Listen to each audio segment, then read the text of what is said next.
Everybody, it's Thorfinn here, and today I wanted to talk to you guys about Gecko on Sunset. So we've seen a lot of teams, mainly Sen, right? I think Gen G is also the other one that has been running this Gecko comp on Sunset. So I kind of wanted to talk about what I use for Gecko on Sunset and all of the things that I think are important.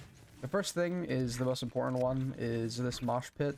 So a lot of people in ranked don't do this, even though it should be the strategy. Sitting here is super like difficult, right? Like just a raw fight from this position. You can jiggle elbow, you can jiggle lane, right? So you can kind of basically just sit here and hide and force really awkward fights, especially with like a judge, right, or a shorty when they're on save rounds. So clearing that out is super important. You just come here, you tuck, you aim basically right here, and you jump throw. Pretty simple, lined up here, and those clear back slant. As you can see, the mosh pit lands. Boom, clears back slant. Now, for dizzies that you can throw here, right? So usually you're gonna have an omen bind for this, but let's say you just don't have an omen. You can do this. The reason why you would do this is mainly to stop these fights, right? It's kind of hard to get back. You have to sort of put yourself in kind of an awkward position to get it back. But what's really good for, like I said, is pushing anyone off this angle, as well as it comes in and fires at anyone holding towards elbow. Another thing with elbow is you can throw your wingman there, right, to clear like this close angle, as well as if you know that angle is clear, right, you can also just throw it like this, and then boom, throw your wingman like that. Right. Kind of hard to clear these super tight angles with wingman, but it's pretty forgiving for those. It usually will lock onto them. Sometimes it won't, right? But the big thing is that it comes back, right? So they kind of have to shoot it or break it, things like that. So another dizzy that all of the pro teams are using is this. It's pretty simple. You just throw it over here. The reason why is because it's super hard to hit, and it basically gets... The big thing with it is it doesn't really get anyone slant, but it gets anyone towards sight and anyone rotating towards the link as well. So what that kind of does is it sort of stops them from fighting through this smoke, right? Which is a big problem on this bomb site. Another dizzy that you can throw if you're really just not worried about that, or you just don't want to take elbow control, is you just whip it over the top, right? It does very similar things, but it's sort of a harder angle on that. I think it's spawn. One thing that you need to know, right, on A, most of the time you're hard holding B, you're playing retake on A. Because you're playing retake on A, you want to deny the plant so you can stall. You just literally just run throw, and boom, it lands in the default plant spot. And it just stops anyone from planting there, gives your team more time to rotate. For mid, you can throw the dizzy up like this, and it scans a decent amount of mid, mainly just down here and going towards market, right? But what you can do is you can throw it from the opposite side as well, which is what I prefer personally. The reason why is because, as you can see, we go up here. It sort of gets an eye on tiles, right? If they're facing tiles, as well as it goes deep here. And it gets closer towards market. So, obviously, it doesn't clear this out, right? That's kind of the big problem with the Gecko Dizzy, is that to clear those really tough angles, you have to commit to throwing it in a very rough spot, right? But, for the most part, you can clear decently towards market. Now, going over towards B, there is a molly that I haven't perfected yet, but I'm going to show you guys essentially the basic lineup for it. And the reason why is because if you can land this molly, it's going to be super good, right? So you can't really play lineups with Gecko all too often, but let's say you're in like a super advantageous like post plant. You don't throw it like that, but essentially you line up like this, right? You line up like this. You run jump throw. Now, like I said, it's super hard to hit, but the premise of it is it goes here and it hits here. Okay. Alright, so yeah, super hard to hit molly lineup, but if you can get it, you can work out how to do it effectively, you know, post it, tag me in it. I would really like to be able to find that, because I think it'd be really cool. Something that I was experimenting with. Now, on the attack side, pretty simple, right? It's essentially the same exact premise. Throw straight up. Now, if you want to click closer towards this mid angle here, right? Throw a smoke top mid. You can, like, basically what I do is just ping this box, right? So kind of in line with the churro, and you just run jump throw. Reason why you want to run jump throw is because you can go out here and you can't get spammed, right? Sit on this box, can't get spammed, grab it, and then you can leave. Wingman is also really good for clearing market, kind of. It's kind of hard to find the lineup for it, but I think it's like roughly here. You'll learn it like the more you do it. Yeah, so it just clears this close space. The big thing with Wingman though is it's like the Roomba, where it gets this guy, and I'm pretty sure it can stun him, right? Obviously I don't have anyone to test that, so if anyone who has friends, because I don't, to test that, let me know. But I'm fairly certain the same thing with the Roomba. The Roomba will activate but not actually do anything, but I'm pretty sure the Wingman, like, will hit this guy up here. So if not, it'll at least activate, so you'll know he's in that general vicinity. This is the Dizzy for retake. Pretty simple. Clears backside, clears close. If you want to deny the plant, very simple. Come here. You can just jump. Denies the mid-side plant, and then if you aim low, throw it, it bounces. It stops the front side plant. Right. Another like super important mosh pit is that, right? It just clears out that box. It's the hardest box because you can't pen it. And you might be able to pen it with an Odin.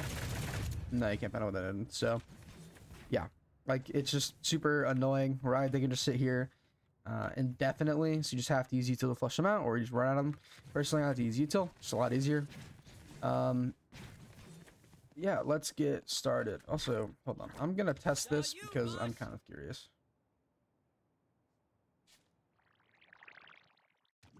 Well, yeah, so if anyone wants to make the challenge of finding a lineup that lands on that, go ahead. I'm not gonna do it in this video, but that's a little idea for you guys if you want to get nerdy with your Gecko tech. So that's honestly mainly it, right? Like, there's a lot of other things you can do. Like, for example, you can run through this, right? It scans close, it scans deep, and it's fairly safe to pick up. It's by a stone wall, right? Just don't worry about this. But for the most part, that's really kind of how you want to play Gecko on this map, right? Sunset is pretty like simple in its design and kind of how you throw things. There's not a lot of insane lineups because of like the claustrophobia of B specifically. Like, you mainly just want to throw your Dizzy like that, right? If you want to like deep clear back sight, you have to run jump throw it from here, and even then it barely hits back sight. It doesn't hit the side of sight, right? The main thing with Gecko on this map is being able to plant in very advantageous positions, because just being able to get this plant and fight back sight to deny them from stopping this plant, right, or fighting market, just allows you to really do a lot of things, right? Like, the main thing with Gecko here is, like, for example, if you know that there's nobody back sight with your Dizzy, you throw the Wingman here and your teammates can run and come fight market. The reason why you do that is because they have to retake this position before they can tap, because if you're split from a 90-degree angle, it's extremely hard to actually get a multi-frag, right? Like, if you have one person playing here, one person playing market. On A site, most of the time, like I said, a lot of teams will play retake, and it's because it is the easier site to retake. But even then, it's not that easy, right? Like, personally, I like to plant. The best plant spot, I think, in my opinion, is usually right here. And the reason why it's right here is because it's that for that, for that, and for that, right? Obviously, for elbow, it's a lot harder. But the big thing is a lot of people will think that holding it wide is the way to go. And because they do that, you can isolate a pretty much free 1v1 here if it's a 2v1, and sort of kind of like throw your molly on the bomb, right? You can throw your Wingman, your Dizzy, and basically just dump util at the guy until you guarantee yourself a kill. Now, one sort of little combo here that I want to show you, which is important for Gecko tech, I might have said it in my last video, I might not have, is the Dizzy and the Wingman. So essentially what this means is you throw your Dizzy and then your Wingman. The reason why is because All right, well that was a terrible wingman, but you get the idea, right? So you throw the dizzy to either blind them or force them to shoot it, because then you throw your wingman, right? So most of the time you'd probably do it like this. You throw like dizzy, wingman, right? So if they're, for one, sticking the bomb to half, they're gonna get full blind by the dizzy, right? And then the wingman is just gonna and stun them, and you can just get a free kill, right? He's blind and stunned.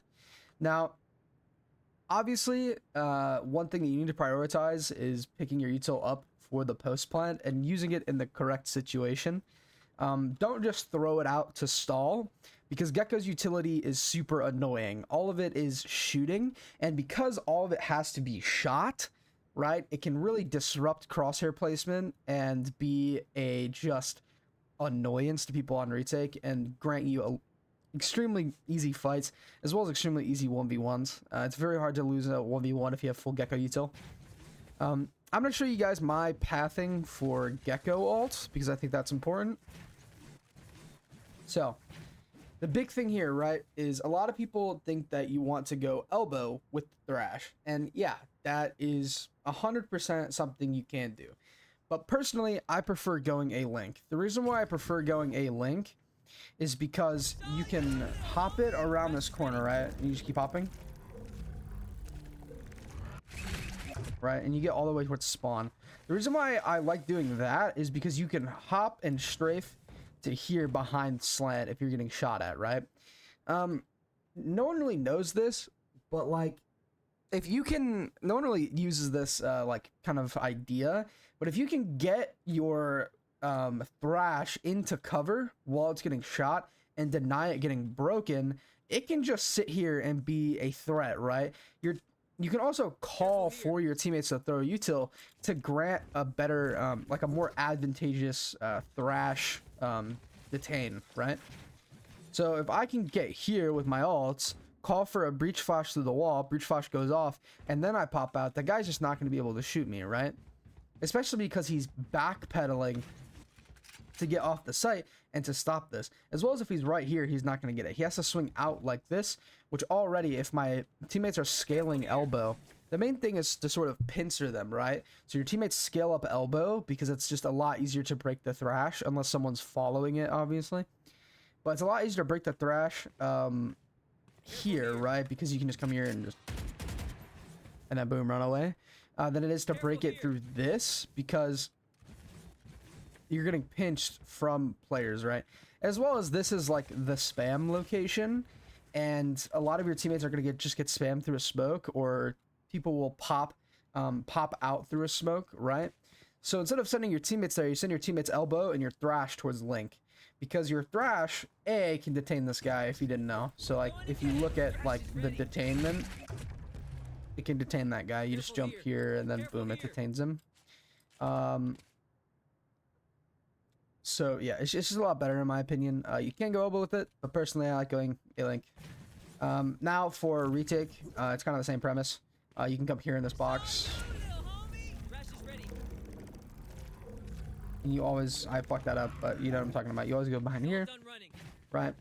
The main thing is to get the slant guy, right? And one thing that you can do with the Thrash is you can actually detain through walls. There's just a splash effect. And also you can do that, so you can basically jump and hit it behind here, and it clears the entirety of slant. Another way to do it is again go through elbow, but you just a lot of distance to cover. You can't get spammed. On B, personally, this is my preferred way to ult. It's the more dangerous way to ult, but it's my favorite way to ult. Is you get on here. The reason why you get on here is because you can insta jump off, right? It's kind of hard to pull it off, but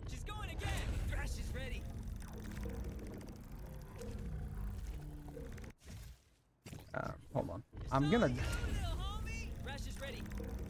What the? Okay, well, do it on this box. Either way, it really doesn't work. It's super hard to get. I think you have to do it. Yeah, there we go. As you can see, it can be kind of weird, right? So the thrash automatically goes, right? I know this makes me look like a fucking noob, but like I just want to show you guys like things that I think would be good, and if it doesn't work, so this doesn't work, just strip it from here. I swore that you could just insta jump. Yeah, it's just like so dick though. Okay, so don't do that. Just go from here. It's a lot more simple. Right. I want to show you guys the smart things that I come up with and the stupid things that I come up with. I think it's important. But yeah, so it's kind of the main way to path is you kind of want to go to this side. The reason why is because it's just a lot harder for these guys to shoot and spam it. If you go this way, it's just a lot easier because you're open to more angles. As well as if you go here, you're safe from this guy and you can go around the corner, whoosh, throw yourself with that guy and detain them, right? Again, I already showed you the dizzy. So yeah, for the most part, that's pretty much how you play Gekko on this map. If you guys have any other tips, any lineups, things like that, I didn't include a lot of mosh pit lineups, and the reason why is because I don't think there really is a lot of mosh pit lineups yet. Gekko's kind of new. I've been fucking around with the tech. Like I made this one, right there, but there's definitely more tech that I have missed. So if you guys have it, at me in it, comment it below, anything like that. Again, if you like this video, please leave a like and subscribe. I appreciate all of the support. I appreciate the criticism as well. Like, hey, you did this wrong, you could have done that better, or there's this, there's that. It makes me A, a better player, and B, a better creator. So I will see you guys in the next video. Peace.